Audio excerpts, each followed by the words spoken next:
Répondu présent à notre invitation. On va commencer cette conférence pour essayer de tenir les délais et que vous puissiez vous aussi tenir vos délais impératifs par rapport à vos publications à venir. On va intervenir chacun notre tour et je vais essayer de vous présenter chaque intervenant succinctement. Liberté sociale est là pour vous faire une proposition que vous n'avez jamais entendue. Vous connaissez toutes les problématiques du système social français et vous savez pertinemment que ce système est un système en pleine décrépitude. C'est pas nous qui l'avons dit, tout le monde, vous-même, l'avez écrit, l'avez expliqué dans vos différents travaux, dans vos différents reportages. Ce système qui est en déficit va bientôt toucher les 200 milliards d'euros. Et il faut bien comprendre que cette dette sociale est une dette à fond perdu, une dette que l'on transmet aux générations à venir. Et moi qui ai 4 enfants, j'ai aujourd'hui 120 000 euros de dette que je transmets à mes enfants. C'est insupportable. La solidarité intergénérationnelle, c'est ne pas donner à nos enfants une dette qu'ils ne pourront jamais rembourser. Et ça, c'est essentiel. Sur cette dette, on le sait depuis très longtemps, la sécurité sociale, qui est le meilleur système au monde, le plus protecteur, c'est certain, mais qu'on ne peut plus payer, ce système va mal depuis bien avant les années 90. Mais dans les années 90, ce déficit a commencé à devenir régulier et constant. Alors, on a inventé un certain nombre de taxes qui devaient normalement régler la dette. Et si vous vous rappelez, la CSG devait s'interrompre cette année. Elle devait commencer à un très faible taux et elle devait ensuite rester inférieure à 1%, ce qui paraissait acceptable à l'époque pour M. Rocard. Aujourd'hui, elle est à 8% et avec toutes les autres taxes sociales, c'est le premier prélèvement direct. Cette cause perdue nous a amené à voir apparaître de nouvelles charges sociales qui ont conduit aujourd'hui à ce que les prélèvements sociaux représentent plus de 15,5%, avec malheureusement un problème financier qui n'est toujours pas résolu. Les charges ne cessent d'augmenter, un poids nouveau sur les entreprises, un poids nouveau sur les salariés, perte du pouvoir d'achat, perte de la capacité d'investissement des entreprises, perte de l'emploi. C'est une nécessité pour notre société aujourd'hui de penser à l'avenir, de penser à ce que vont être les années à venir pour les générations que l'on est en train d'engendrer. Nous sommes quand même, selon l'OCDE, le pays qui a le plus de cotisations de sécurité sociale. Alors très bien, si on avait un système exceptionnel, sauf qu'on a un système qui prend très mal en charge les gens, puisque tous les Français ont besoin maintenant d'une assurance mutuelle complémentaire, et que le reste à charge des Français est quand même de 7%, ce qui est énorme.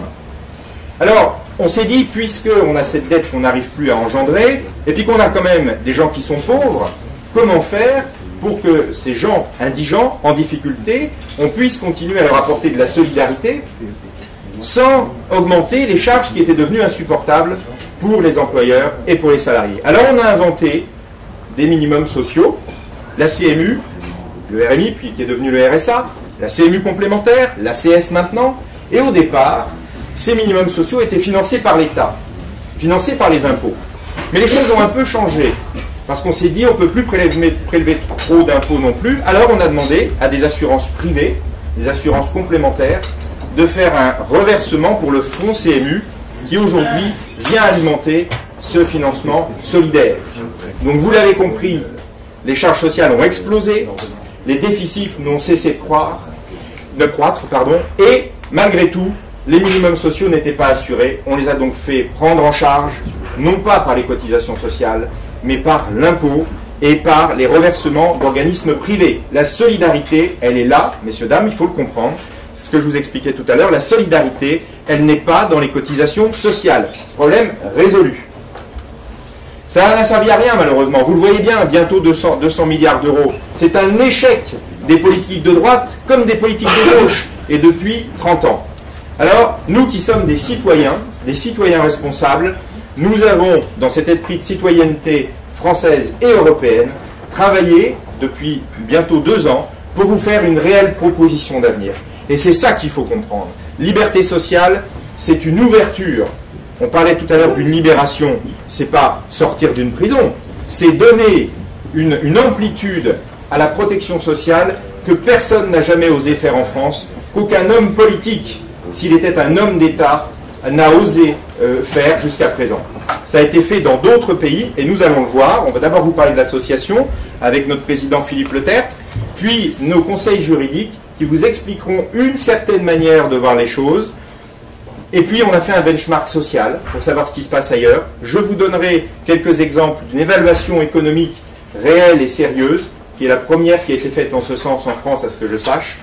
Et enfin, quelques témoignages, puis ensuite nous pourrons passer aux questions. Alors, Philippe, si tu veux bien présenter l'association. Bonjour, en fait je vais vous présenter un petit peu l'association et comment c'est né.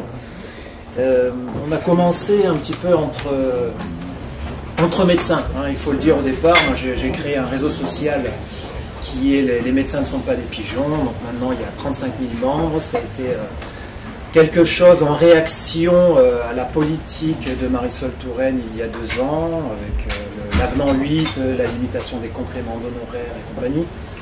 Et en tant que médecin et proche du système de santé, plus proche que peut-être n'importe quel citoyen, on a étudié de plus près notre système de santé. On est arrivé très vite à un sujet qui était la fin du monopole de la sécurité sociale. Donc on était un petit peu 3 dans un groupe au départ, et on a pris contact avec Bruno Gomez et Claude Reichmann, et on a président du MLPS, et on a fait un dîner un soir et on a décidé de promouvoir cette idée. Donc au départ on est beaucoup sur les réseaux sociaux, donc il ne s'agissait pas de mélanger tout ce qui avait été fait pour les médecins avec ce sujet, même si ça les concerne doublement, hein, doublement à titre personnel et professionnel. Alors on a ouvert une autre page fan maintenant, un huissier qui est là aujourd'hui. Donc ça, à chaque réunion, on a un huissier, donc un huissier mandaté par le RSI. Mandaté par le RSI. Ce qui vous donne quand même une idée de la liberté d'expression qu'on a dans notre pays, alors que nous sommes là quand même pour faire des propositions réelles et des propositions d'avenir. Excuse-moi Philippe. Je t'en prie.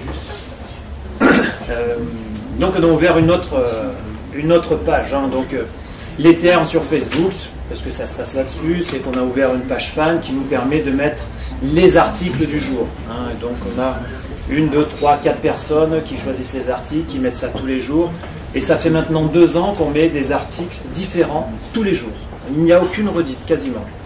Et puis on ouvre aussi des groupes de discussion. Donc sur cette page fan, on est maintenant à 25 000 fans. Et les groupes de discussion, c'est là où tout le monde vient discuter, où tout le monde échange, tout le monde se soutient, tout le monde compare où tu en es, qu'est-ce que tu fais, voilà. Et on a encore des milliers de membres sur cette page. Donc on en est là sur les groupes des réseaux sociaux. On diffuse aussi sur les Twitter, les LinkedIn, comme on peut, et avec le temps dont l'on dispose.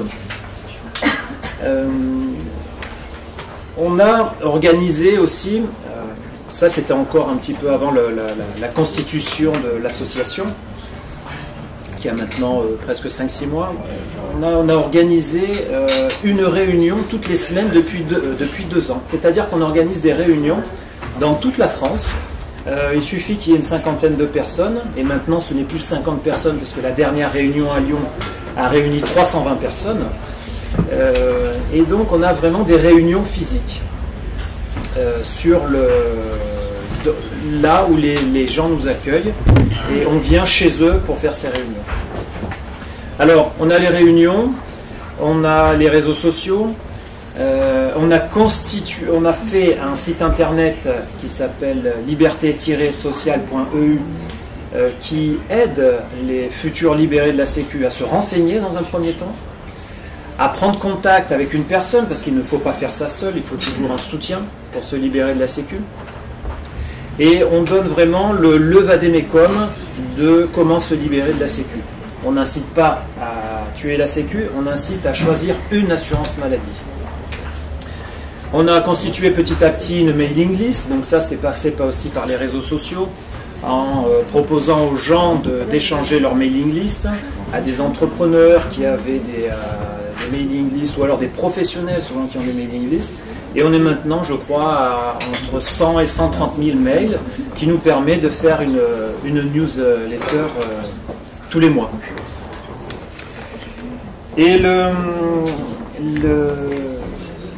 l'idée, bien entendu, de faire l'association Liberté Sociale, c'est imposé parce que on a besoin d'avoir cette forme d'association pour pouvoir avoir quelque chose de plus carré, pouvoir faire des réunions pour dire qu'on n'est pas des agités du bocal sur Facebook et vraiment de se présenter en notre nom avec une structure, de faire une conférence de presse comme aujourd'hui.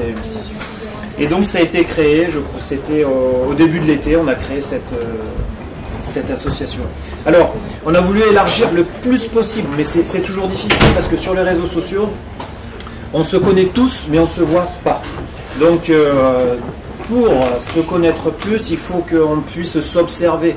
Hein, et la plupart des personnes, quand on a commencé à 1, puis à 2, puis à 3, puis pour le 4e, il faut qu'on voit cette personne s'exprimer beaucoup, même si on ne la connaît pas et qu'on ne la verra jamais. Moi, il y a des personnes de l'association que je n'ai jamais vues, et celui qui gère le site, qui s'appelle John, je ne l'ai jamais vu, et je le vois encore pas aujourd'hui, mais il a toute ma confiance, et ça marche comme ça sur les réseaux sociaux.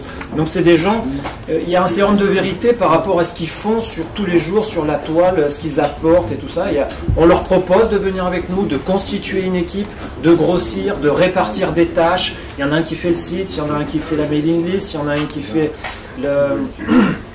l'administration des pages. Donc petit à petit, ça se consolide, ça se renforce, il y a de plus en plus de monde. Donc bien sûr, il y a de plus en plus de choses à faire et de choses à organiser, mais les équipes se constituent. Et c'est pas vraiment un site, un foyer de personnes qui se connaissaient au départ, c'est vraiment une équipe qui s'est constituée petit à petit et qui discute tous les jours sur des messageries privées et qui organise toutes les actions ou tout ce qu'on peut faire tous les jours. Donc le plus important aussi, c'était quand on a commencé à quelques médecins, même à chirurgiens. Donc, de chirurgiens, il a fallu intégrer des anesthésistes. Alors, c'est toute une histoire d'intégrer des anesthésistes pour un chirurgien. Alors, c'est une boutade, mais il a fallu qu'on s'élargisse encore plus et aller vers des artisans, vers des taxis, vers des chefs d'entreprise, vers des salariés. Il y a la question des frontaliers, qui est une très grande question et bien gérée par Bruno Gomez et Valérie. Et ces frontaliers qui eux aussi bénéficient pour le moment d'un droit d'option et qui auront à terme une liberté d'assurance maladie comme chaque citoyen français pourra en bénéficier. Alors on a réussi à s'élargir de plus en plus, à prendre des chefs d'entreprise, à prendre des taxis comme Éric Lacaille, des salariés, voilà. Donc c'est vraiment l'idée de s'élargir le plus possible. On le fait comme on peut parce qu'il faut vraiment trouver les personnes qui vont pouvoir travailler avec nous dans notre équipe. Voilà, donc on a 30 membres. Le but avec Liberté Sociale, c'est de faire des groupes de réflexion, un secteur de communication et de faire des propositions. On n'est pas là, la volonté, ce n'est pas de détruire la Sécu, hein, c'est vraiment le thème barbare. On est vraiment là pour réfléchir à un futur système de santé ou à un futur système avec des assurances santé. On a aujourd'hui une assurance santé qui est une assurance santé avec des entreprises privées de droit privé et on veut une ouverture à la concurrence avec des assurances santé. C'est vraiment le but. Donc en fait, on voit bien ce qu'a fait Marisol Touraine récemment, c'est que elle a évité, elle veut stopper cette confusion qu'on fait entre l'État et la Sécu. Elle s'est tout de suite repositionnée en législateur. Hein. Elle n'est plus vraiment dans la confusion de l'État à la Sécu et elle a repris une position de législateur dans sa dernière déclaration sur ITD, je crois.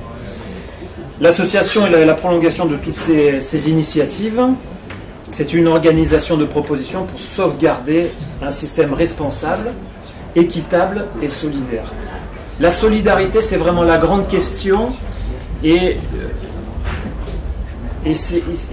notre but aujourd'hui, c'est vraiment de parler de cette solidarité, d'en donner une définition, Il y a différentes études économiques, il y a des études d'avocats, toutes ces présentations seront là pour en parler. Et enfin, Liberté sociale est un mouvement apolitique. Vraiment, on y tient. C'est important.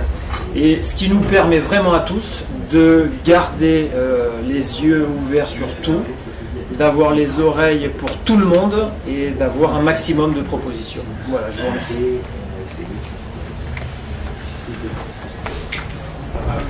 Voilà, excusez-moi. Merci Philippe. Alors maintenant, on va pas aborder le sujet juridique français. Pour nous, le sujet juridique est entendu, c'est-à-dire qu'il y a eu à un moment donné, et vous l'avez lu, ça a déjà été écrit partout, il y a eu des recommandations de l'Europe, des transpositions en droit français, et aujourd'hui, nous prétendons que ça nous donne la légitimité de faire nos propositions. Nous sommes respectueux du droit européen. Et j'ai demandé à un grand cabinet, le cabinet White & Case, représenté ici par Jérôme Dickinson et Ian Forrester. Pour information, Ian Forrester, c'est quelqu'un d'extrêmement connu. L'affaire Microsoft, c'est lui. La libéralisation, la libre circulation des footballeurs à l'époque, l'affaire Borsman, c'est lui.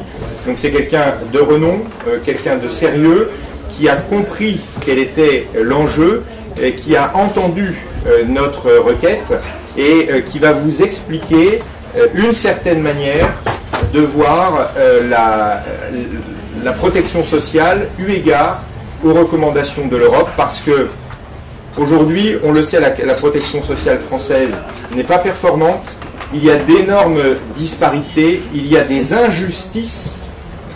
Attention, nous ne sommes pas contre des cotisations liées par exemple aux revenus, mais nous sommes pour une équité dans la protection sociale, ce qui n'est pas le cas. Alors, Yann, s'il vous plaît. Vous voulez vous asseoir ou... Non, ça va. Ça va là. Alors, voilà. Eh bien, après, on a entendu que les médecins ne sont pas des pigeons. Après avoir entendu les rossignols français, vous devez entendre le corbeau de l'Écosse. Je suis désolé pour mon accent, mais je suis né avec. Je viens de l'Écosse, mais je pratique ma profession à Bruxelles et à Luxembourg, traitant les questions de droit communautaire. Or, lorsque on a rencontré Dr Couturier, on a compris qu'il y a des indices que le marché commun, à votre égard, ne marche pas. Donc, on a réfléchi avec lui sur la question fondamentale: est-ce qu'il y a un marché commun pour les protections des médecins, pour la libre circulation des médecins, pour l'accès et la pratique de la profession? Et si on regarde le médecin à Fribourg et le médecin à Strasbourg, on constate facilement que bien que leurs connaissances professionnelles soient très similaires, bien qu'ils connaissent l'un l'autre, lorsque il y a un problème, un accident, une maladie, inhabilité de prester ses services professionnellement, or ils sont dans des situations tout à fait différentes. Le Français, s'il a confié ou elle s'est confiée à l'État, va trouver éventuellement qu'il est en triste état. Tandis que celui à Fribourg paie sans doute beaucoup, mais il est bien protégé. Donc le marché commun ne marche pas, ne fonctionne pas dans ce domaine. Voilà donc notre première constatation. Il y a d'autres amateurs qui sont là, ils veulent s'installer ou non? Il y a des chaises? Non, c'est bon, c'est bon. Eh bien, c'est rare qu'un avocat ait une église aussi remplie que celle-ci. Donc, nous croyons qu'il y a manifestement un manque de compatibilité avec les normes du traité de Rome ainsi qu'interprété par la Cour de justice européenne. Donc, voilà le problème, et il y a deux optiques, deux solutions. Éventuellement, l'État peut faire des réformes de sorte qu'il n'y a plus d'abus de la position monopolistique, plus d'abus de la position dominante de ceux qui sont responsables pour la protection sociale, ou bien l'État accorde aux particuliers la faculté de s'adresser auprès du secteur privé, éventuellement à l'étranger. Donc, il y a beaucoup de discussions, souvent, au sujet de droit européen. Or, le traité de Rome n'est pas une loi très détaillée comme une réglementation fiscale. C'est plutôt une constitution économique. Donc, les détails et l'application sont parfois vagues, mais les changements que peuvent suivre sont fondamentaux parfois. Et je vais vous donner des exemples.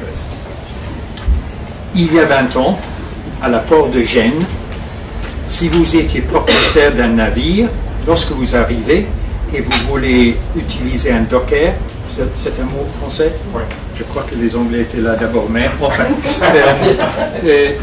si vous voulez utiliser un docker, vous deviez payer les services d'un vieux monsieur dans un petit bateau qui était tout à fait inefficace. Ça ne marchait pas du tout. Mais vous devez le payer parce que c'était obligatoire et les fonctionnaires de la port ramassaient de l'argent, même si le service n'était pas presté. Et donc ce que les gens faisaient, c'était de s'adresser au secteur privé pour avoir leur service de dockerage. Or, la question a été posée à la Cour de justice à Luxembourg. La Cour de justice a dit abus de position dominante par les monopoles est intolérable. Autre affaire, Jean-Marc Bosman, joueur belge qui était transféré de Liège à Dunkerque il y a 19 ans.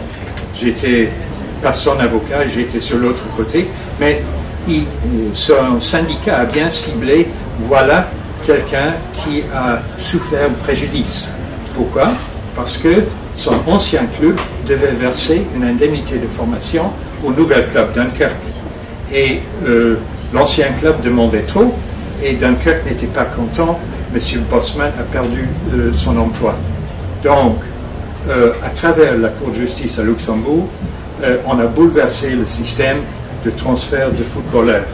Or, ça c'était un exemple de ce que peut faire le droit européen confronté par un problème d'abus de position de pouvoir.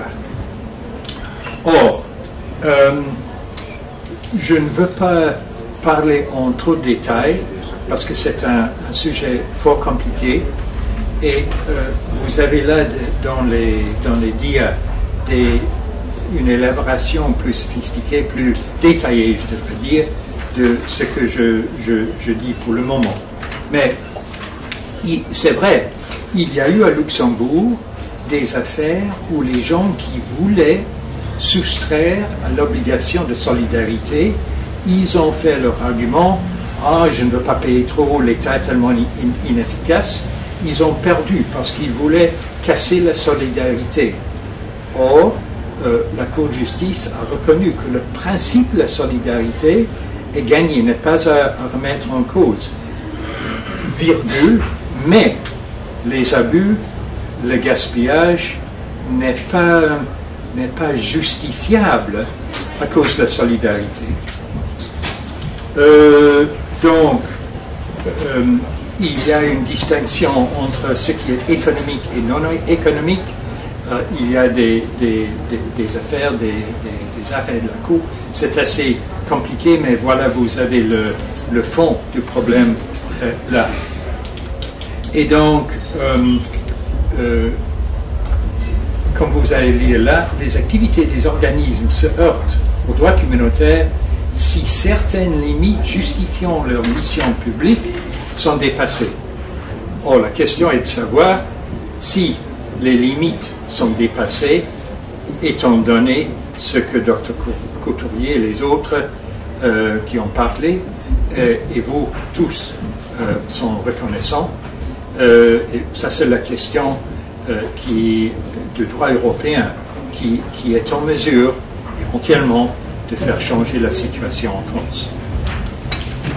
Donc, comprenez ce que nous ne disons pas, ce qui n'est pas parmi les sentiments de l'organisation, et notamment ce qu'on demande des éléments de concurrence et laisser davantage de place aux acteurs privés pour trouver un équilibre qui sera pérenne, joli mot, entre système public et privé, de sorte que la France sera non pas isolée du marché commun, mais fait partie du marché commun.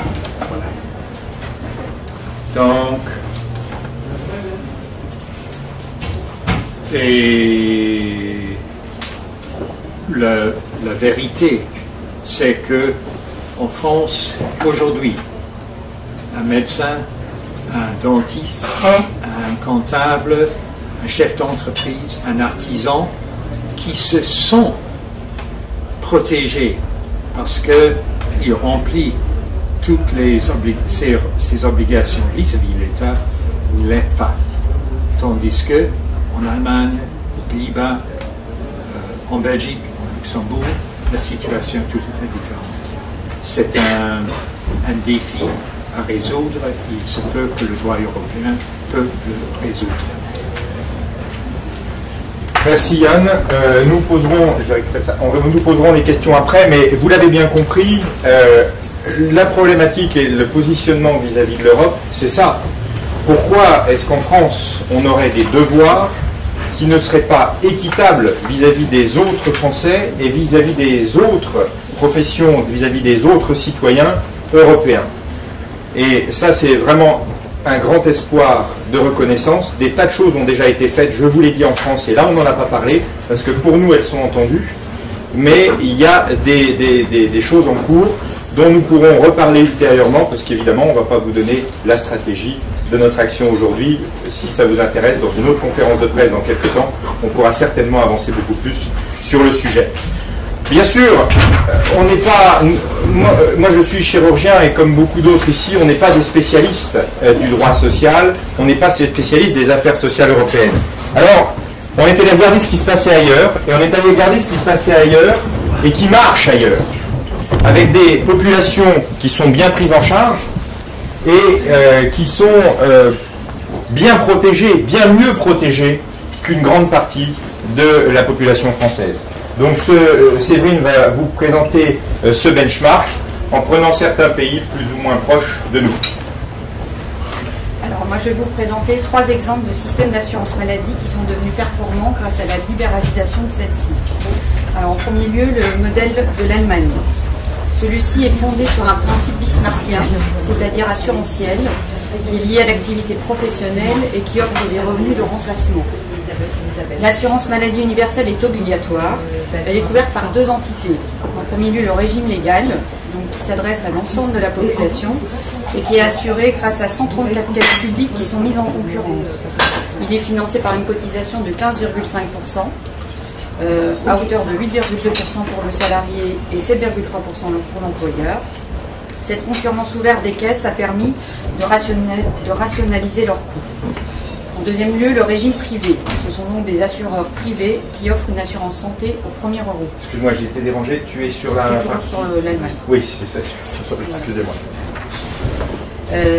Donc le régime privé, il est proposé aux indépendants ainsi qu'aux salariés et fonctionnaires qui ont un salaire mensuel brut supérieur à 4 350 €. Grâce à 2 réformes successives, l'assurance maladie allemande est devenue excédentaire depuis 2004. Elle a même généré 57,5 milliards d'euros en 2011. Ses dépenses administratives sont inférieures à 4%. Le deuxième modèle, c'est le modèle néerlandais, des Pays-Bas. Les Pays-Bas ont totalement réformé leur système de santé depuis 2006. Avant cette date, l'État qui cherchait à maîtriser les dépenses de santé réduisait les budgets publics alloués aux prestataires de soins afin de retarder leur délivrance auprès de la majorité de la population. Ce qui a conduit à l'existence de listes d'attente pour bénéficier des soins hospitaliers. Ces retards de prise en charge ont engendré des coûts importants pour la société en termes de handicap à long terme, de perte de revenus et de productivité, et également de bien-être de la population. Sans parler des conséquences directes au niveau de la santé des Néerlandais, notamment lors de la prise en charge d'un cancer. Ces délais d'attente de prise en charge ont été le catalyseur à l'origine de la mise en œuvre de la réforme. Donc, depuis 2006, il y a eu une disparition de la cohabitation d'un régime public et d'un régime privé au profit d'assurances privées exclusives en concurrence. 4 assureurs détiennent 90% des parts de marché. Il est obligatoire de souscrire une assurance maladie universelle de base auprès d'un assureur privé. Le panier de soins de base est réglementé par l'État. La prime est indépendante de l'âge, de l'état de santé et des revenus de l'individu. Les assureurs ne peuvent pas refuser de couvrir quiconque. Les assurés ont le libre choix de leur assureur et peuvent en changer chaque année. Ils ont également la liberté d'ajuster leur franchise. Les délais de prise en charge ont significativement été réduits, les dépenses de santé ont diminué, la qualité des soins a augmenté et le reste à charge a diminué. Voici une illustration par ce petit graphique qui montre un comparatif entre la France et les Pays-Bas, où on voit qu'en France, la part du régime de base ne fait que diminuer au profit des complémentaires qui augmentent et du reste à charge, alors qu'aux Pays-Bas, on a observé le phénomène inverse depuis la réforme. Donc, le régime de base représente quasiment 86% maintenant de la prise en charge, il n'y a plus que 5% pour la complémentaire et 5% de reste à charge. De reste à charge. Alors, en troisième exemple, le modèle néo-zélandais. Donc, au début des années 90, en Nouvelle-Zélande, la santé gratuite la santé gratuite pour tous est perçue comme un droit, exactement comme en France aujourd'hui. C'est un système qui va dans le mur. Le Premier ministre, Roger Douglas, propose alors de le remettre à plat. Il ne va plus parler des droits, mais des devoirs. Son obsession étant que les gens, quelle que soit leur place dans la société, prennent les décisions qui les concernent et puissent les assumer. La Nouvelle-Zélande a opéré une refonte totale du système d'assurance maladie. Suppression de la sécurité sociale au profit de 5 assureurs privés en concurrence. Là également, il y a une réglementation par l'État. Donc, le panier de soins obligatoire est fixé par le Parlement. Les assureurs ne peuvent pas refuser d'assurer un individu ou de renouveler un contrat d'un assuré. Il y a également interdiction de créer un fichier national. Le contrat est résiliable annuellement. Il existe des bonus pour encourager à prendre soin de sa santé et à faire de la prévention. La prime d'assurance et les dépenses de santé courantes génèrent une réduction d'impôts. Les plus démunis reçoivent des vouchers par le gouvernement. Ils gardent leur liberté de choix d'assurance. Et cela marche. L'idée de passer d'un système de droit à un système de devoir a réussi, avec à la clé une diminution d'un tiers du coût de la sphère sociale pour un service meilleur. On a donc baisse des coûts, amélioration de l'efficacité, et au niveau de la santé publique, on a constaté une diminution du tabagisme et de l'alcoolisme. Alors pour mémoire, je vais vous rappeler les chiffres français. Donc les dépenses sociales représentent 33% du PIB en 2013. Le déficit de la branche maladie s'élève en 2013 à 7,7 milliards d'euros. Il est prévu pour 2014 à 7,3 milliards d'euros. Les dépenses de santé représentent 189 milliards d'euros en 2013. Et on a un déficit annoncé de la sécurité sociale pour 2014 de 15,3 milliards d'euros. Ces chiffres-là se font dans le dossier de presse. Je vais vous parler maintenant de la retraite, donc, qui est également problématique. Donc, le passage d'un système de retraite par répartition en un système par capitalisation. Pourquoi est-il nécessaire de réformer la retraite par répartition? Non seulement nous sommes confrontés à une faillite annoncée de ce système dans les pays occidentaux, en raison du vieillissement de la population, de par la baisse de la natalité, l'augmentation de l'espérance de vie. Mais de plus, c'est un régime où il n'existe pas de corrélation entre la responsabilité personnelle et les droits individuels, c'est-à-dire entre l'effort et la récompense. La retraite par capitalisation, donc je vous présente l'exemple du Chili. Elle a été initiée en 1981 par José Pinera, qui était alors ministre du Travail et des Mines au Chili, qui est un économiste diplômé d'Harvard. Cette réforme de fonds, révolutionnaire à l'époque, a permis un fabuleux essor économique du pays. Une réflexion approfondie a permis la transition en douceur. Aujourd'hui, le retraité moyen bénéficie d'une réversion correspondant à 78% de son revenu médian des 10 dernières années de vie active. 95% des salariés actuels ont choisi la capitalisation contre l'avis des syndicats et de la majorité des hommes politiques. Les pensions actuelles de retraite, d'invalidité ou de reversement sont de 300% supérieures à celles de l'ancien système. En 32 ans, le rendement annuel réel du système par capitalisation se chiffre à 9%. Les capitaux gérés par les fonds de pension s'élèvent à 200 milliards de dollars, soit 82% du PIB en 2012. La majorité des capitaux est investie dans le pays. Pour mémoire, en 1980, la dette de l'ancien système de retraite était estimée à 80% du PIB. Alors le principe, l'employeur verse 10% du salaire sur un compte épargne retraite. Le salarié est libre de cotiser jusqu'à 10% supplémentaire s'il envisage une retraite anticipée. Le compte épargne retraite appartient au salarié. C'est très important. Celui-ci est transmis aux héritiers en cas de décès. Donc c'est un patrimoine conséquent qui lui revient à la fin de sa vie active.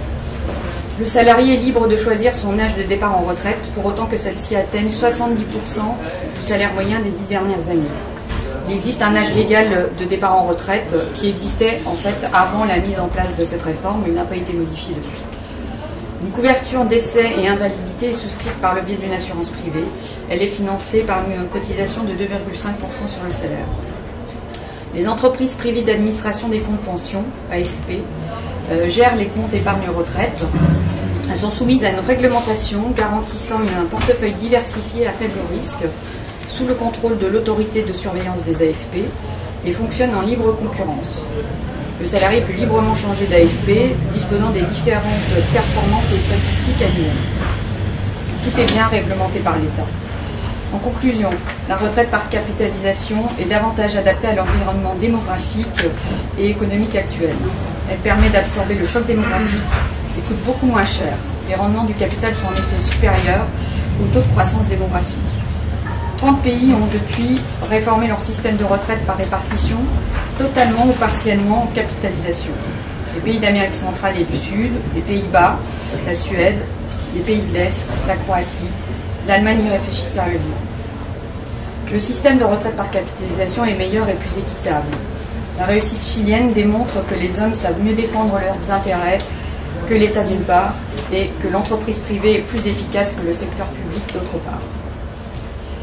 Pour en venir à la France, un sondage CSA a été réalisé en mai 2013 et révèle que 83% des Français sont très inquiets pour leur retraite, 64% estimant que la mise à contribution des revenus financiers serait la mesure la plus efficace pour garantir le financement du système de retraite. 69% des Français jugent que les mesures proposées par l'exécutif pour réformer les retraites, c'était l'année dernière, vont plutôt dans la mauvaise direction. Rappelons que les dépenses de retraite représentent actuellement 13,8% du PIB, soit 271 milliards d'euros en 2012. La majorité des Français, inquiète par rapport à sa retraite, est donc favorable au passage à la capitalisation, jugeant la dernière réforme inefficace. Ils sont donc prêts à la transition 33 ans après celle du Chili. Et un petit exemple français. Un rapport du Conseil d'orientation des retraites, le COR, révèle que seule une pension sur 4 des 2,33 millions de fonctionnaires retraités est financée par les cotisations des agents en activité. Les 3 quarts, donc ça représente 37 milliards d'euros chaque année, est supporté par l'État, donc par les contribuables, au prix d'une aggravation des déficits. Très bien, merci. Alors, sur ce que tu viens de dire, je pense que vous avez bien entendu, aujourd'hui, la France ne peut plus payer la retraite de ses fonctionnaires. Il y a 10 ans, la France empruntait sur les marchés internationaux, les marchés financiers, 1 mois pour payer la retraite de ses fonctionnaires. Aujourd'hui, elle emprunte 4 mois. Alors, c'est vrai qu'on peut sourire sur l'exemple chilien, l'histoire du Chili est une autre histoire. Mais 30 pays, dont certains très proches de nous, ont fait ce choix. Ça prouve donc que ça peut fonctionner. Donc je vous l'ai dit tout à l'heure, nous sommes ici pour faire une offre de proposition. Je ne dis pas que c'est la solution, c'est notre solution. Alors, on a fait une approche économique qui vaut ce qu'elle vaut, mais qui a l'avantage d'être extrêmement précise. Nous avons gardé la même répartition des charges dans notre étude entre le salarié et l'employeur. C'est-à-dire qu'on considère que pour l'instant, on ne change pas les règles du droit du travail dont on sait pertinemment qu'elles sont obsolètes et que le droit du travail par rapport aux autres pays européens devrait être modifié. Quoi qu'il en soit, dans notre étude, on respecte la réglementation française. On a mis les mêmes sommes pour le financement de la retraite. On a dit après tout, aujourd'hui, un salarié qui cotise tant pour la retraite, on va supposer qu'il cotisera autant pour sa retraite par capitalisation. Donc, on ne change rien au choix et au niveau de cotisation pour la retraite dans notre étude. Et enfin, pour les allocations familiales, et Dieu sait si l'actualité nous montre que ce régime universel qui concernait tous les Français pour une politique sociale, familiale qui marchait bien, vient d'être mis à mal. Vous avez compris que l'équité dans le domaine des allocations familiales vient d'être supprimée. C'est quand même ça que viennent de signer nos dirigeants. Eh bien, on a quand même gardé les mêmes sommes de cotisation pour les allocations familiales. C'est-à-dire que, sans changer ces paramètres qui pourraient nous permettre de gagner, vous allez voir qu'en appliquant simplement une assurance santé privée au sens actuellement de ce qu'on utilise, c'est-à-dire une assurance qui vous couvre à 100% du tarif opposable français. Il faut savoir quand même que la sécurité sociale française, tous frais de santé confondus, couvre aux alentours de 46%. Si vous comprenez les lunettes, les dents et tout le bazar. Là, on prend une assurance européenne qui n'est pas encore concurrencée, puisqu'elle est toute seule. Elle nous fait 100% du tarif opposable. Eh bien, voilà ce à quoi on arrive. Pour un salarié non cadre, dont le salaire mensuel, je ne parle pas du salaire complet, je parle pour l'instant du salaire mensuel brut, serait de 2 750 €, et je suis désolé, sur la diapo ça passe très mal, mais dans la situation actuelle, il serait payé 2 142 €. Si on applique notre proposition, ce salarié voit son salaire passer à 2 450 €, c'est-à-dire un gain mensuel de 317 €. Vous avez entendu ?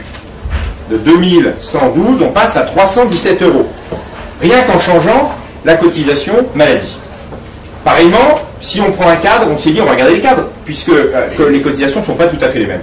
Donc on passerait de 2112 €, et cotise un petit peu plus, à 2429. Donc là aussi, un gain identique de 317 € mensuel. Du salaire net, hein, c'est dans sa poche. C'est son pouvoir d'achat. On a fait aussi un salarié non cadre. On n'a pas pris les indépendants, on n'a pas pris les professionnels, les chefs d'entreprise, les premiers salaires, on a pris les salariés. Eh bien, un salarié qui aurait un salaire mensuel aujourd'hui de 4 000 € est payé actuellement 3 132 €, s'il est non cadre. Avec notre proposition, il passera à 3 586, c'est-à-dire un gain de 450 € mensuel, 454.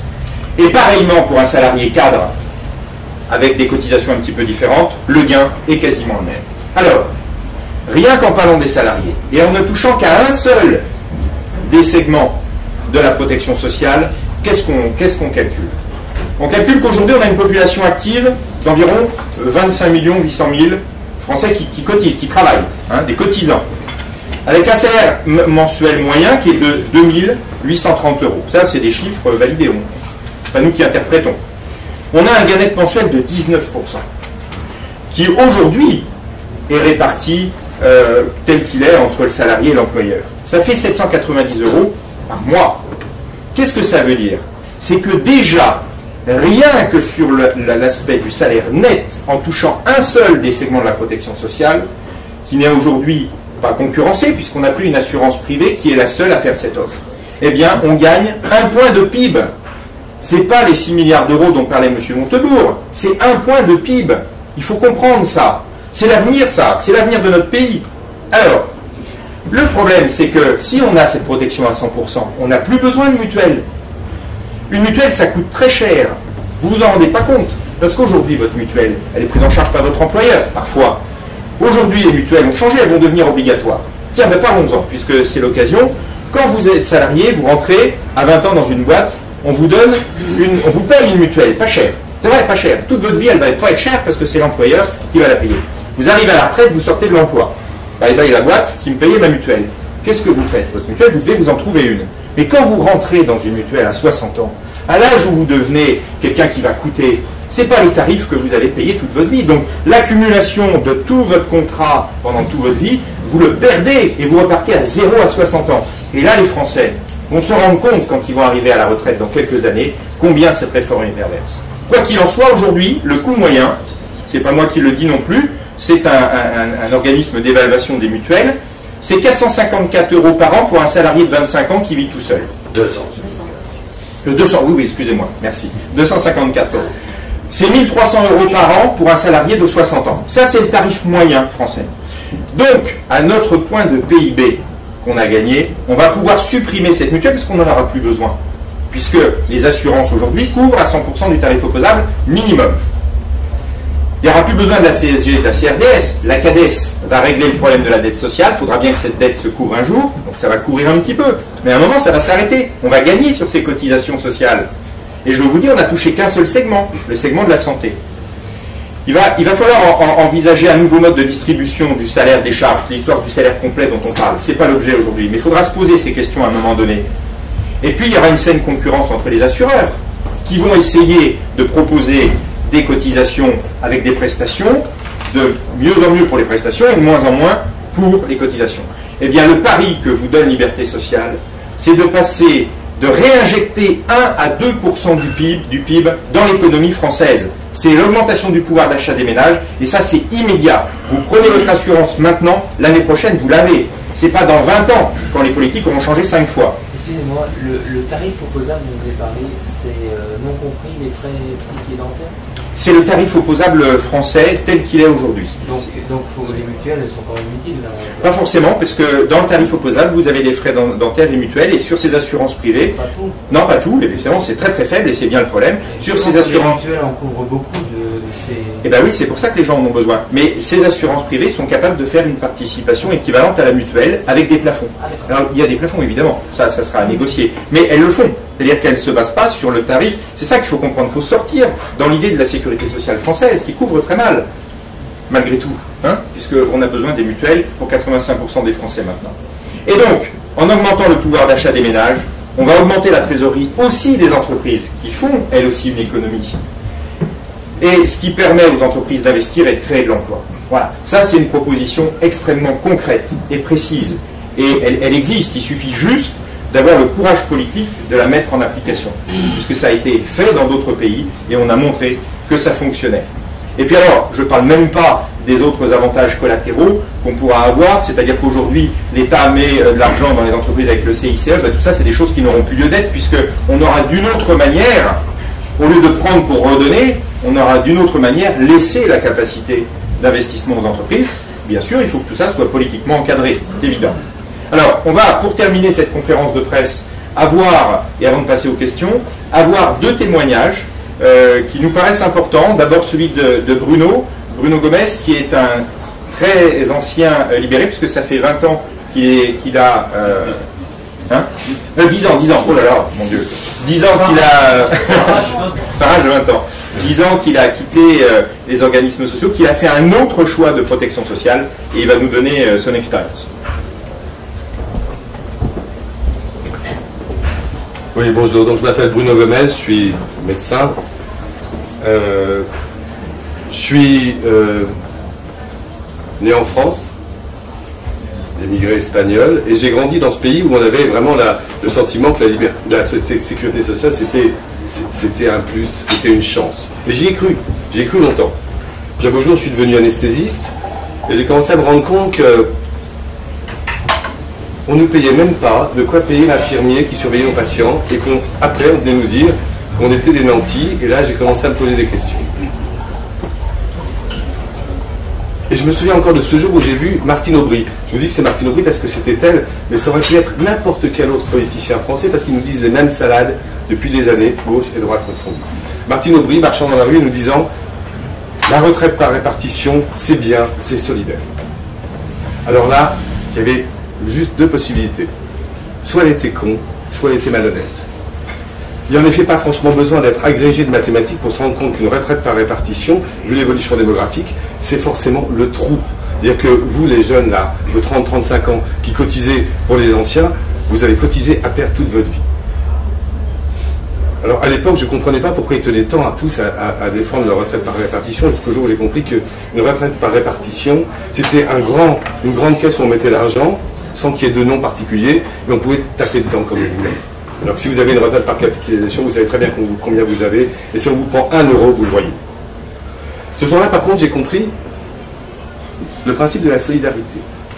En France, quand on a envie d'embourber les Français, il suffit de leur parler de solidarité, et là, toute réflexion s'arrête. Il y a en effet tous ceux qui y croient encore, et tous ceux qui commencent à ne plus y croire. Mais ceux-là, s'ils osent le dire, qu'ils n'y croient plus, ils sont immédiatement catalogués extrême droite. Au bout d'un moment. Vous parlez de solidarité aujourd'hui. Hein? La preuve, c'est que vous parlez de solidarité. Oui, oui, c'est juste une catastrophe. Dès qu'on a envie de passer, de faire passer quelque chose, on parle de solidarité. J'ai donc compris qu'il fallait remettre un peu les choses en question. La vraie solidarité, je veux dire, elle me plaît celle-là. Moi, je suis fils de pauvre, hein, et je suis pauvre au départ. Je sais très bien ce que c'est. D'avoir besoin des autres. Très bien. En 2005, j'ai donc choisi de quitter la sécurité sociale et la caisse de retraite, ayant bien compris que confier mes économies pour la retraite à une caisse par répartition, c'était aussi judicieux que d'envoyer mes enfants en colonie de vacances chez Butron. Donc, j'ai tout envoyé péter de manière très ordonnée, très calculée. J'avais entre-temps rencontré Claude Reichmann qui m'avait bien expliqué le 92-49 CE, la transposition au code de la sécurité sociale et de la mutualité, et donc j'y suis allé. Au début, ça a été tranquille parce qu'ils n'avaient pas l'habitude. Ensuite, ils ont commencé à se bouger, et je leur ai tout fait. Il faut dire qu'ils m'ont tout fait, hein. Les huissiers, les machins. Moi, j'ai répondu à chaque fois. Le TAS, l'appel, les récusations de suspicion légitime, j'ai tout fait. En 2007, j'étais administrateur du syndicat des anesthésistes. On est arrivé à la conclusion qu'il allait faire quelque chose. On a fait une conférence de presse, peut-être que vous en souvenez, pour expliquer aux Français qu'ils pouvaient s'assurer où ils voulaient. Dès le lendemain, j'ai eu une réponse par voie de presse du directeur de la sécurité sociale qui a répondu que c'était pénal et qui me poursuivrait. Je vous rassure, 8 ans après, je l'attends toujours. Je l'attends toujours pour une raison simple, c'est qu'il ne peut pas me poursuivre. Jusqu'en 2006, si on incitait à quitter un régime de sécurité sociale du présent livre, de la sécurité sociale française, on était condamnable. Depuis 2006, on est condamnable que si on incite à quitter un régime de sécurité sociale. Nous sommes les premiers à dire qu'il faut être assuré. Je ne suis pas attaquable.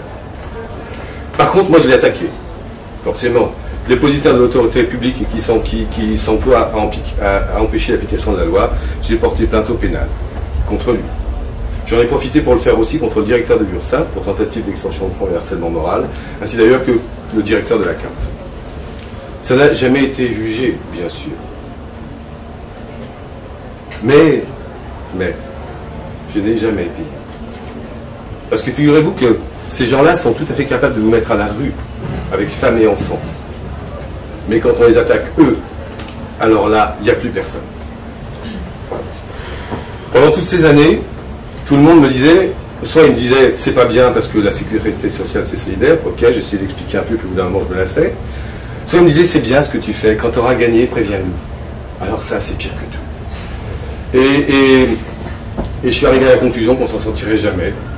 Comme entre-temps j'avais croisé sur mon chemin une jolie Suissesse, eh bien je suis parti vivre en Suisse, en 2000. Eh bien figurez-vous que ça a continué. Ça a continué parce que je vivais en Suisse, je travaillais en Suisse et en France, et au terme des directives, des règlements européens CE 883-2004, dans ce cas-là, je dépends exclusivement du système social suisse. Eh ben non. ils ont continué à vouloir me taxer en France. Il a fallu 3 ans pour que, enfin, et la caisse de retraite et l'URSSAF arrêtent de m'embêter. Et je me souviens de ce jour où mon avocat m'a dit, vous savez ce que m'a dit l'avocat de l'URSSAF? Il m'a dit, on sait très bien qu'il a raison, mais on s'en fout, on veut qu'il cotise. Au bout d'un moment, il y en a marre. Vous savez, moi, quand j'habitais en France et que je travaillais en Angleterre et en Suisse, jamais les Anglais et les Suisses ne m'ont demandé de cotiser chez eux. Jamais. Il y en a assez de ces détournements d'argent. En novembre 2013, j'ai reçu un coup de téléphone de Philippe. Il m'a dit, voilà, Philippe Lotard, les messages ne sont pas des pigeons. Est-ce qu'on pourrait se voir et vous m'expliquer comment vous avez fait pour quitter la Sécu en 2005? On s'est rencontrés, on a rencontré Claude, et là, ils ont commencé un truc génial, un truc merveilleux. Ils ont une pêche d'enfer. Ils ont organisé des tonnes de réunions. Ils ont informé. Aujourd'hui, le mouvement prend de l'ampleur et c'est bien parce qu'il faut bien comprendre que aujourd'hui, moi, quand j'ai fait ça, c'est pas parce que j'étais riche et que je voulais économiser des cotisations, je m'en sortais pas. Je n'arrivais plus à rembourser mes emprunts. J'avais quitté une clinique pour une autre, j'avais plus de chiffres, je m'en sortais plus. J'allais dans le mur. Ça m'a permis de sortir de ce pas, de passer ce cap-là. Aujourd'hui, ça va bien, mais il y a plein de gens qui sont comme ça en France aujourd'hui, qui ne peuvent plus. Je ne sais plus combien il y a de suicidés par jour parce qu'ils ne peuvent plus payer leurs charges sociales. 2 par jour. 2 par jour. Ça doit être ça la solidarité. 2 par jour qui se suicident parce qu'ils n'arrivent plus à payer leurs charges sociales. Vive la solidarité à la française.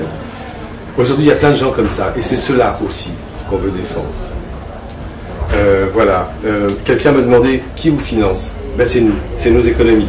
Par contre, le monsieur qui est derrière, qui n'y est pour rien, mais le monsieur là, lui, il est payé par le RSI. C'est-à-dire, je vous informe qu'il est payé par vos cotisations quand même. Hein. Alors que le reste ici, c'est nous, ce sont nos économies qui le payent. Voilà, j'espère qu'ils vont continuer. Au début, je les ai aidés. Aujourd'hui, je les soutiens parce qu'ils n'ont plus besoin de mon aide. Ils connaissent le sujet bien mieux que moi. Ils sont redoutables d'efficacité, d'intelligence, d'humanité parce qu'ils aident vraiment les gens. C'est ça le message qu'on veut faire passer. Nous, on veut juste rendre la liberté aux Français. En même temps qu'on rendra leur liberté aux Français, leur liberté de choix et d'assurance, on restaurera une santé économique dans ce pays. La véritable chance de la France, il paraît qu'elle est dans les banlieues, moi je serais tenté de vous dire qu'elle est ici. Parce que si on arrive à rendre la liberté de choix aux Français, on n'ira pas dans le mur, alors que là on y va tout droit. Voilà, merci de les écouter, ce qu'ils font est essentiel.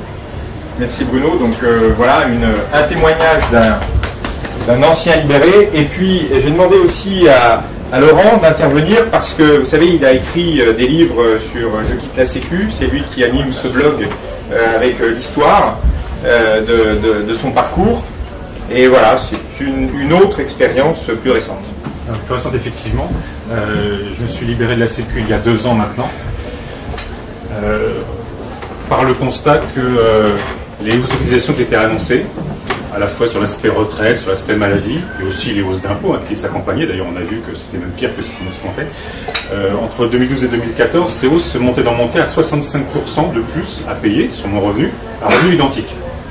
J'ai 5 enfants, mon épouse travaille à mi-temps, l'équation financière ne tenait plus. Et comme on l'a dit, il y a plein de petits artisans, de commerçants, d'agriculteurs dont l'équation financière ne tient plus. Donc partant de ce constat, j'ai décidé de me libérer de la sécurité sociale pour récupérer du pouvoir d'achat que je réinjecte, encore une fois, on parle du pourcentage de PIB, que je réinjecte dans l'économie. Et j'ai essayé, aujourd'hui maintenant qu'on cherche quelque chose, on cherche à s'assurer, on cherche à acheter quelque chose, on va regarder l'avis des lecteurs sur Internet, ça devient un réflexe. Je n'ai pas trouvé d'avis des lecteurs à l'époque, il y a 2 ans. Donc je me suis dit, je vais le faire, je vais témoigner de ce qui m'arrive. Donc je tiens un blog qui s'appelle Je quitte la Sécu, dans lequel je raconte au jour le jour qu'est-ce qui se passe, en bien, en mal. Il y a des jours bons, il y a des jours roses, il y a des jours pluvieux. Et j'ai vu l'engouement qui s'est pris suite à ce blog, j'ai décidé d'écrire un livre qui est sorti au mois d'août, aux éditions Erol et Atlantico, qui va décrire à la fois le parcours, qui est un grand parcours du combattant, parce que j'en suis à 12 mises en demeure, 14 passages d'huissier, 15e aujourd'hui. Il y en a peut-être un d'ailleurs qui est passé ce matin à la maison, je ne sais pas, je ne suis pas. Voilà. Donc, il faut se battre pour défendre ses intérêts, pour défendre son droit, parce que c'est un droit aujourd'hui, c'est un droit européen, c'est un droit retranscrit dans la loi française.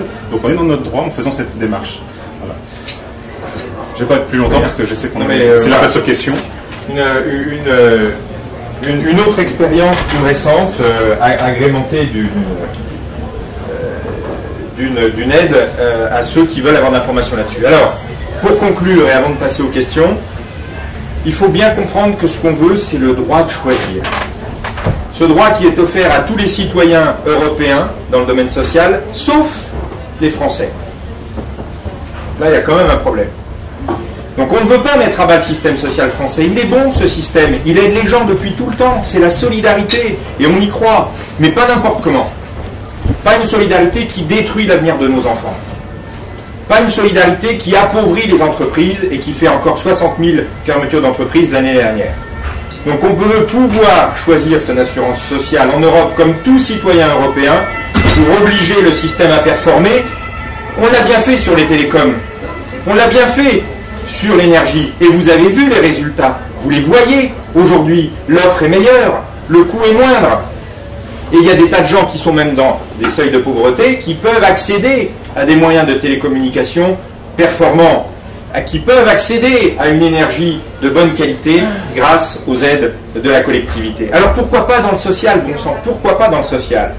Le traité de Lisbonne, quelque chose d'important, puisqu'il introduit de nouvelles dispositions sur la politique sociale, et ce sera probablement un des atouts essentiels à notre démarche à venir. Nous voulons contraindre l'assurance maladie et la sécurité sociale en général à se réformer, tout ça pour garantir l'avenir de nos enfants. Nous allons maintenant, si vous voulez bien, passer à vos questions, mais avant ça, Philippe, notre président, va intervenir pour poser une petite question à notre huissier. Parce qu'on n'avait pas prévu ça, il serait là. Mais vous ne serez pas embêté. Hein. Non, mais poser une question précise. Non, mais je voulais juste faire je vous ai déjà posé la question tout à l'heure. Là aujourd'hui on a une caisse on ne sait pas, hein, peut-être de sécurité sociale, mais bon, on n'a pas beaucoup de détails sur qui vous mandate, monsieur. Hein, mais bon, on aura peut-être tous les détails, mais je vous mets au défi de nous donner les statuts de cette caisse, le numéro d'immatriculation au Conseil supérieur de la mutualité et les pièces administratives prouvant son existence. Hein, c'est vraiment... Parce qu'on parle beaucoup de droit européen, mais il y a aussi le droit français où toutes ces caisses ne se sont pas mises en conformité aux lois de 2002, hein, ne se sont pas inscrites au Conseil supérieur de la mutualité. Juillet 2001. Eric Lacaille, taxi, expert. mais un vrai expert, très fort, très fort. Moi j'ai juste appris à lire à l'école. Exactement, mais... Je dis toujours, j'ai pas moins d'eux. On m'a parlé de cette possibilité en février. Je tombais des nues, parce que j'étais un peu pris à la gorge par ce qui allait m'arriver avec les charges sociales, etc. Et du coup, je me suis intéressé. Et donc tu animes beaucoup les groupes, les réseaux, c'est très précieux. C'est très précieux. Les directives européennes. Donc si on a ces trois éléments, voilà, on les aura pas. Pour pratiquer. Mais vous faites votre travail là-dessus. C'est une entreprise privée qui a un numéro de SIRET avec une mission de service public remis par l'État pour pratiquer ses activités de sécurité sociale branche entière. Si elle veut les pratiquer sous couvert du Code de la sécurité sociale, par rapport au livre 1er de la sécurité sociale, chapitre 3, article 40, toutes les caisses de sécurité sociale qui veulent pratiquer la branche entière et les caisses d'allocation familiale doivent se constituer et fonctionner selon les prescriptions du Code de la mutualité. C'est pas la peine d'aller plus loin dans le Code de la Sécu, on ferme. On va voir au Code de la mutualité, qu'est-ce qui est écrit? Les transpositions des troisièmes directives pour l'achèvement du marché européen au niveau assurantiel. Il est écrit que chaque entreprise qui veut pratiquer la branche entière doit faire une demande d'agrément à l'autorité de contrôle prudentiel. Et le Conseil supérieur de la mutualité doit donner un avis favorable ou non. Et délivrer un numéro d'agrément. Or aujourd'hui, comme toutes les mutuelles, etc., elles ne disposent que d'un numéro de SIRET enregistré au registre du commerce. Donc c'est quoi? Des assurances? Des unions de prévoyance? Des mutuelles? Il faut bien qu'elles aient un statut. Donc si elle ne s'est pas conformée au code de la mutualité, à savoir ce numéro d'agrément et ce contrôle prudentiel qui doit être inscrit quelque part, il est dit dans cette loi, c'est une loi française, qu'elle doit tout simplement être dissoute. Et tu entends bien par mutuelle, pas une mutuelle complémentaire, Non, mais une entreprise. Mutuelle, toutes les mutuelles aujourd'hui c'est ça qui ont le droit de pratiquer la branche entière seulement. Elles ne le font pas pour pas choquer l'organisme de sécurité sociale. Mais c'est dans la loi. J'ai pas que moins de deux, j'ai réussi à le comprendre. Tu vas nous aider à répondre aux questions, Eric. Maintenant. Alors, justement, pour montrer notre bonne foi, vous avez dans votre dossier de presse le courrier qu'on a adressé à Emmanuel Macron, puisque l'État a dit, vous voulez supprimer le monopole de certaines professions réglementées, eh bien chiche, nous on peut vous aider à réformer le monopole de la sécurité sociale. Voilà. Donc je remercie tous les intervenants d'avoir tenu les délais qu'on s'était fixés. Et maintenant, si vous avez des questions. Je voudrais savoir comment vous imaginez la transition entre le système pour lequel vous plaidez et le système actuel, parce qu'on ne part pas de zéro. Les caisses de sécu, il y a, je n'ai pas le chiffre en tête, mais au moins des dizaines de milliers de salariés dedans. Qu'est-ce qu'on fait du jour au lendemain? On peut faire Bon, je pense qu'il y a une transition qui est programmée. Lorsque la mutualité, je parle en tant que médecin là, parce qu'on l'a vu un petit peu de l'intérieur, lorsque la mutualité a demandé un report de la publication des comptes, sachant qu'ils ont 25% de frais de gestion, n'importe quelle entreprise a 10-12% de frais de gestion, mais parce qu'on ne publie pas ses comptes encore pendant 1 an, 2 ans, c'est pour renforcer ses fonds propres. Lorsqu'on décide de ne plus rembourser les compléments d'honoraires d'un médecin ou d'un chirurgien, c'est pour renforcer ses fonds propres. Lorsque le président Hollande fait vite une pirouette entre on dérembourse les allocations familiales et nous en fait on va modifier le quotient familial, c'est pour garder l'universalité de la prestation. Donc tout ça tourne autour un petit peu de la cotisation sociale, du régime légal, voilà. Donc en fait l'échéance, on ne sait pas vraiment comment ça va se passer, ça va dépendre de nous et d'eux. C'est un petit peu 2017, donc ça se fait progressivement. À nous de montrer comment nous avançons et ce que nous proposons, et à eux de terminer, de se mettre en conformité, de renforcer leurs fonds propres. Pour faire de la branche entière, il faut des fonds propres. Par ailleurs, en Allemagne, pour compléter cette question, en Allemagne, le système public est resté. Il a été concurrencé sainement, il a été rendu vertueux. Donc tous les gens qui travaillent à la sécurité sociale publique allemande n'ont pas été virés du jour au lendemain. Ça a été modifié, restructuré. Ensuite, il y a dans ces organisations, aujourd'hui privées, puisque c'est du droit privé, et c'est des salariés, ce ne sont pas fonctionnaires, ce ne sont pas des fonctionnaires d'État, il y a des experts qui peuvent tout à fait passer d'un système de sécurité sociale et de ces régimes vers des organisations privées qui vont se développer.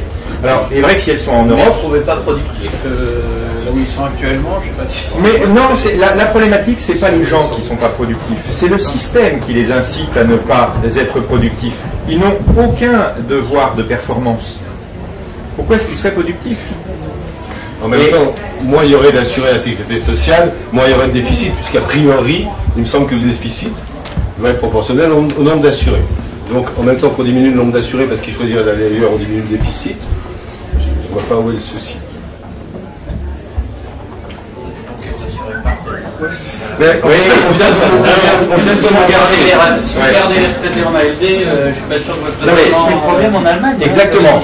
Vous posez la bonne question. Les gens qui sont dans le privé en Allemagne, ça dépend du salaire élevé et après ils reviennent dans le public quand ils sont vieux. Alors, vous posez là la bonne question. C'est effectivement les règles telles qu'elles ont été déterminées doivent être des règles universelles qui ne s'appuient pas sur l'âge, sur les antécédents, sur la lourdeur des pathologies antérieures ou la lourdeur des pathologies chroniques lors de l'accès. Ça, c'est aux politiques de le faire.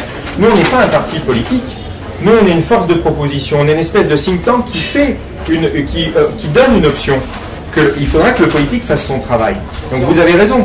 Cette question doit être posée aux politiques. C'est la réforme de 2008 aux Pays-Bas, d'ailleurs. Il y avait des caisses qui étaient excédentaires, d'autres qui étaient déficitaires du fait des mouvements de population d'assurés. Et l'État a donc mis en place une loi qui permettait celle qui était excédentaire de reverser à celle qui était déficitaire. C'est toute la problématique de la péréquation. Ils ont inventé la compensation. Oui, tout à fait. Que vous n'aimez pas prendre. Non, c'est la péréquation, c'est pas pareil. Vous avez raison, la compensation peut être problématique, la péréquation ne l'est pas. Et la péréquation, c'est une arme politique. C'est un outil politique qui permet la solidarité. On n'est pas contre ça. Aujourd'hui, quand vous parlez de péréquation, connaissez-vous certaines caisses de retraite des sénateurs?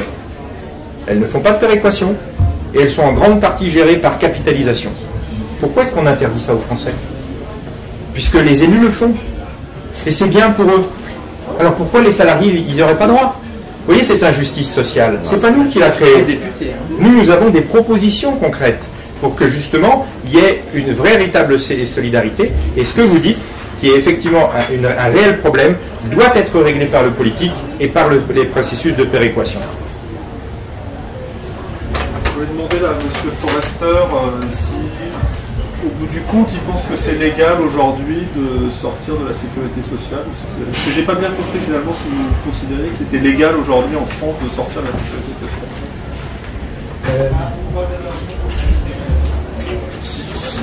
C'est pas la bonne question. La France a le gouvernement, l'administration a une discrétion. Donc, en principe, tout gouvernement a le droit d'obliger ses citoyens à respecter maximum de vitesse, de s'inscrire, de cotiser, etc. Donc il n'est pas illégal de faire d'imposer une telle obligation. Ce qui n'est pas, mais, point virgule, l'État doit éviter une situation où les monopoles créés par l'État peuvent abuser de leur position dominante. Donc, l'État a le droit de dire faites ceci, mais ce que vous devez faire ne doit pas vous exposer aux abus et au gaspillage d'un monopole d'État. Est-ce que ça c'est une réponse à votre question? Je voudrais prolonger un peu, parce que j'ai du mal à suivre et je pense que je suis un peu sur le même sens que vous venez de nous expliquer. Le monopole est possible mais il ne doit pas déboucher sur des abus. Est-ce qu'il y a des décisions de jurisprudence européenne qui, à ce jour, ont constaté que l'organisation monopolistique telle qu'elle existe en France débouchait sur des abus? Il y a eu pas mal de décisions à Luxembourg et de la Cour de justice européenne, et il y a un dialogue presque continuel entre la Commission de Bruxelles, la Commission européenne et l'administration française. C'est un grand problème, ce que vous avez en France, c'est reconnu. Or, il n'y a pas de dossier, pour autant que je sache, aujourd'hui, où la Cour de justice a prononcé sur exactement le problème que nous avons ici. Il y a eu une affaire où, je crois que c'était un médecin, voulait se libérer de l'obligation de s'inscrire il y a 20 ans. Et il a perdu.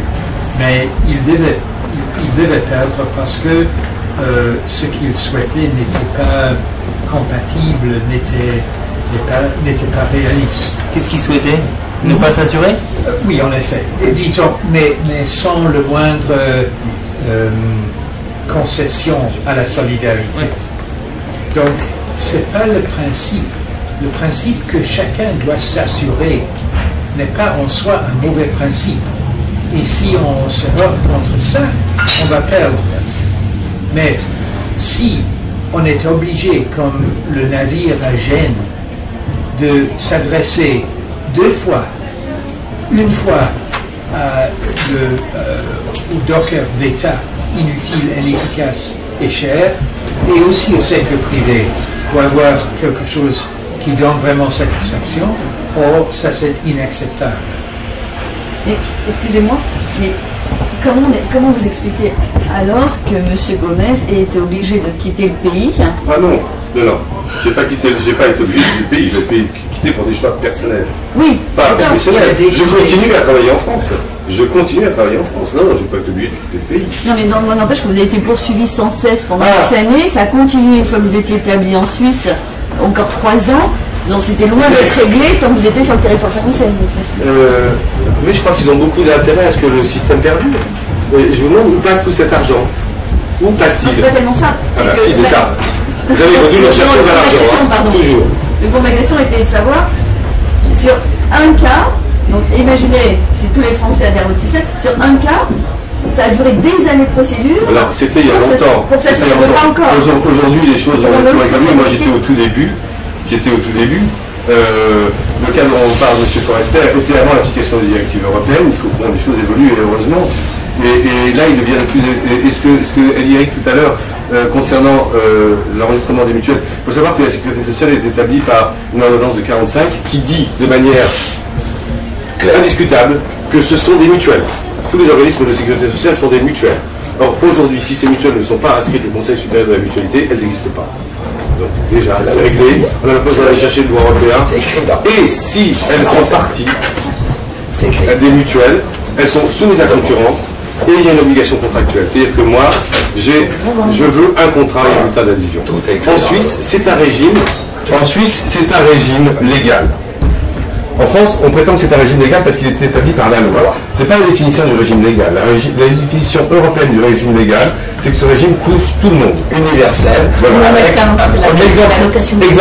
Exemple type de la Suisse. C'est-à-dire que vous avez la LAMAL, la loi sur l'assurance maladie, qui dit vous devez être assuré, et voici les bases que l'on veut comme assurance.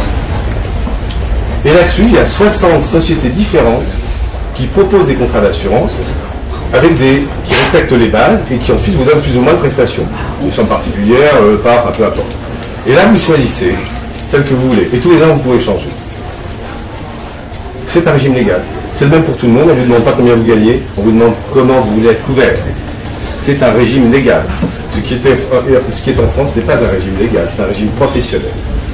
En fait, sous le couvert du monopole, on capte les Français, on rend prisonniers les Français de plein de caisses différentes qui sont toutes des sociétés privées, des structures privées qui ne sont même pas en conformité avec la loi. C'est-à-dire qu'aujourd'hui, il est fort dommage que je n'ai plus besoin de me battre parce que sinon, je demanderai à chaque fois que je passe au tribunal que me soit fournie la pièce d'identité de mon opposant. Et s'il n'est pas inscrit au Conseil supérieur de la mutualité, il n'existe pas. Il ne peut pas rester en justice. Au revoir, merci. Ça, vous agissez sur une mise de forme, en fait, une mise de procédure. C'est la loi, c'est pas un vice de forme. Il faut lire la loi française de la loi de juillet 2001. La personne qui c'est la loi. C'est la loi française. La personne on cherche, c'est demander à des juges de lire la loi. Et ça a été fait en 2004 déjà. En 2004, il y a l'ordonnance du tribunal de grande instance de Nîmes.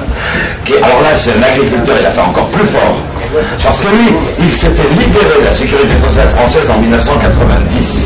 Il avait décidé de quitter la MSA. Et c'est très important d'écouter ça. Et en 90, l'agriculteur a quitté la MSA. En 92, il y a eu les premières directives européennes. La 92-49 et 92-96 sur l'assurance vie et l'assurance non-vie. Eh bien, qu'a dit le tribunal à l'URSSAF qui a attaqué cet agriculteur? Eh bien, il a dit tout simplement, Monsieur Untel a fait très fort parce qu'il a anticipé de 2 ans les assurances, sur les directives sur les assurances européennes, le libre choix. Et donc, monsieur, comme il fallait que vous soyez couvert, vous allez payer seulement ce que vous devez à l'URSSAF jusqu'en 1992. À partir de cette date, le juge a dit, vous êtes libre de choisir votre assurance maladie où vous voulez. C'est caché au peuple. En 2004 déjà. Tribunal de grande instance. Elle est niée. On a affaire à du négationnisme de liberté. J'ai eu l'avocat. Vous savez, j'ai été très souvent confronté à des jugements où, alors que dans ma défense, j'expliquais les jurisprudences postérieures à l'intégration à la transposition des directives européennes, on me sortait sans sourciller des jurisprudences antérieures. Au bout d'un moment, ça lasse. Ça lasse. En même temps, dans un TAS, ils sont jugés partis. Hein. Donc, il ne faut pas attendre du TAS que le TAS nous donne raison, parce que le jour où le TAS nous donne raison, il met la clé sur la porte. Il faut comprendre. Voilà. Le tribunal des affaires de sécurité sociale. Pourquoi la France a été condamnée à payer, est-ce que vous le savez? Moi, je l'ai découvert il n'y a pas longtemps. La France a été condamnée à payer 242 000 € par jour avec nos impôts sans qu'on le sache. Pour manquement de transposition des directives européennes. On a pris des engagements pour créer l'Europe. 27 États, on ne les respecte pas. La France, elle a payé 242 000 € par jour. Pourquoi? Parce qu'elle n'avait pas transposé les directives. Des organismes leur fait condamner avec des avocats. Et après, elle a été condamnée encore pour manquement sur manquement. La France ne faisait toujours rien. Et en 2001, M. Jospin a reçu l'avis motivé. Il travaillait avec M. Chirac dans la cohabitation. Eh bien, M. Jospin a dit, Jaco, là on a l'avis motivé de la Cour européenne pour l'achèvement des directives européennes sur les assurances. On va être obligé de tout avouer. On fait quoi? Eh bien, on transpose par ordonnance pour éviter un débat à l'Assemblée nationale. Donc on nous a caché notre liberté qui a été signée. On n'a rien demandé, nous. Même on ne voulait pas de l'Europe. Eh bien, ils nous l'ont imposé. La France et l'Irlande avaient dit non à Lisbonne, je crois, avec M. Sarkozy. Eh bien, on nous a imposé. Donc, au nom des Français, pour notre bien, ils ont créé l'Europe. Et maintenant, ils nous refusent de prendre les libertés qu'on a lues, qu'on a trouvées. On ne dit pas si c'est bien ou pas bien. On dit simplement qu'on peut le faire. Par rapport à la question que vous avez posée à M. Forester, donc il vous a répondu, ce qu'on mène, Liberté Sociale mène une action originale avec Forester par rapport à tout ce qui a été mené jusque-là. C'est-à-dire que beaucoup d'actions juridiques ont été menées par le MLPS, par différents avocats, à titre personnel, à titre d'association, et cette action menée avec le cabinet White & Case, et à qui vous avez posé la question, il vous a répondu, ce n'est pas parce qu'il y a un monopole qu'on doit, je schématise, on doit mettre des cotisations telles que ça met à mal l'économie. Il vous a répondu sur cette question. Nous-mêmes, vous voyez avec les participants, nous avons nos convictions et nous travaillons avec d'autres avocats qui ne sont pas présents aujourd'hui parce que la salle est petite, on a voulu faire des économies, bon, même si c'est la durée qu'il y a des macarons, mais c'était la salle la moins chère aujourd'hui. Donc on a voulu faire ça et nos adhérents viennent en nombre petit à petit à 20 € la cotisation, mais on n'a pas encore des grands moyens pour communiquer. On a donc d'autres avocats qui travaillent avec nous sur vraiment ce droit européen. On a aussi ce droit européen, on a ce droit français de caisses qui ne sont pas enregistrées, donc c'est franco-français, et on a aussi cette action originale. Donc vraiment, on élargit encore les actions, les propositions, on essaye de mettre en lumière toute cette problématique. Voilà. Et donc, s'il vous plaît, toute la réponse ne dépend pas de M. Forester. Et si on devait faire une autre conférence de presse, faisons-le avec d'autres avocats spécialisés du droit européen.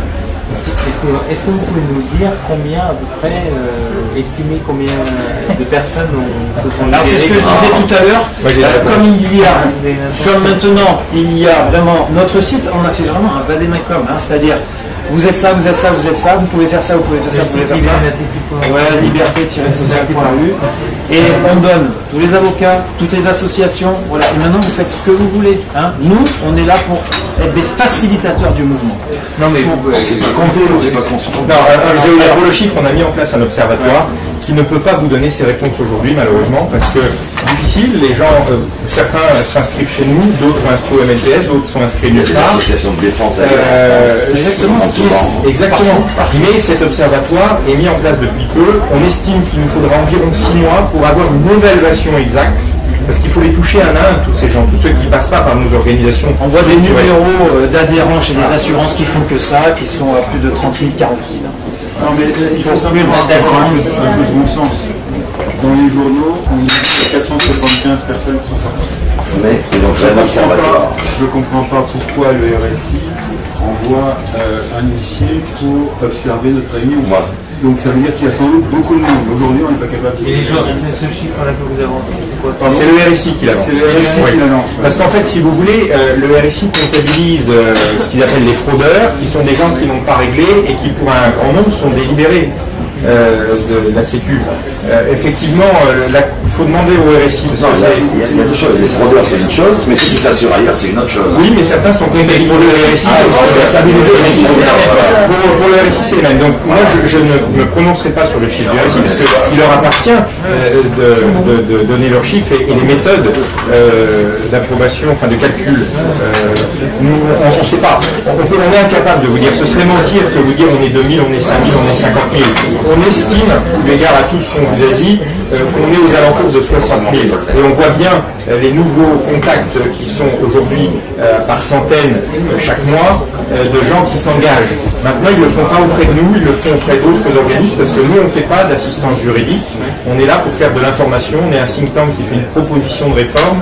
Et du coup, les chiffres, Laurent est libéré, il y a une partie qui n'ont jamais eu de lien avec vous. Non, exactement. Jamais passé par là. Laurent, combien de vues sur ta page? Je ne peux pas les compter, ils n'ont pas le numéro de sécu, ces gens. Combien de vues sur ton blog? J'en suis à 319 000. 319 000, 200 000 visiteurs uniques sur le site internet. Il y a pas mal de gens de la sécu. 300 000 vues. 300 000 vues la semaine dernière sur les pages. Donc, vous savez effectivement que sur les sites internet, sur les pages Facebook, on a maintenant une estimation de cette population qui était avant facilement attrapable quand il n'y avait pas Facebook. Donc il faut comparer avec d'autres sites de grande affluence et on est très bien placé maintenant. Il serait bien, si je peux me permettre, de revenir un peu en 2002. Un an après la transposition des directives européennes, il y a eu beaucoup de libérations de masse qui n'ont pas fait de bruit. Les directeurs d'URSSAF le savent. Ça se savait dans l'éducation nationale, dans les administrations, ça parlait beaucoup de la liberté d'assurance maladie.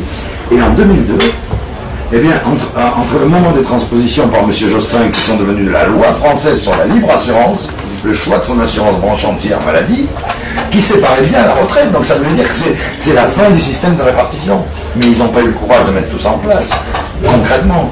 Eh bien, il y a eu en 2002 une masse de libération comme ça de certains indépendants français, jusqu'à l'affaire Buffalo Grill. Il faudrait remonter dans le temps et revenir sur les infos de l'époque, quand le Buffalo Grill, en tant qu'employeur, a voulu libérer lui-même ses salariés. Imaginez le sort de, comment ça s'appelle, la peur qui s'est produite au niveau de la sécurité sociale. Qu'est-ce qui se passe? Donc ils ont fait quoi? Les pressions fiscales, non, faites pas ça, ça va casser la sécu d'un coup et tout.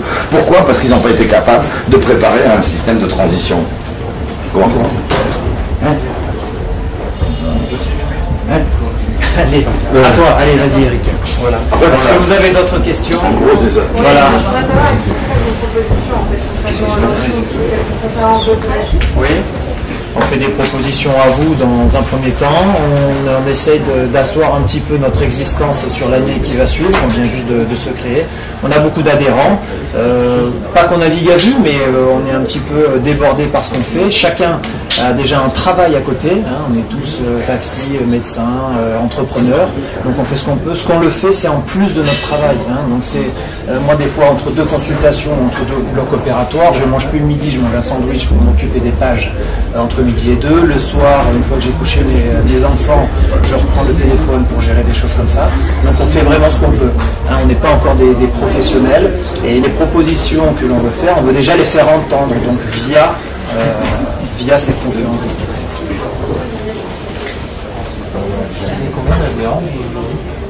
Le nombre d'adhérents, on n'a pas, Eric, on en est à 1200 à peu près, en 6 mois. Depuis le 1er juillet. Voilà. Ce qui nous permet de maintenant avoir des cotisations à 20 € avec certains donateurs un peu plus généreux et de pouvoir organiser un petit salon comme ça et faire au mieux. Et communiquer, principal.